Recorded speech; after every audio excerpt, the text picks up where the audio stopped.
So ano pa ba ang ating i-expect sa dating Pangulong Duterte? Gumawa ng intriga, magplanta ng ebidensya. BTV Rewind. Paano mapapatunayan?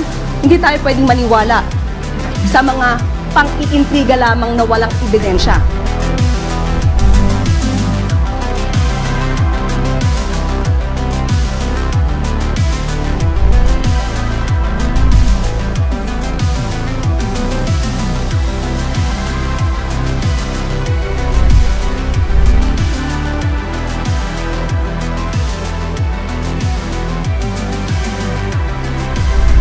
Ito ay ating ilog.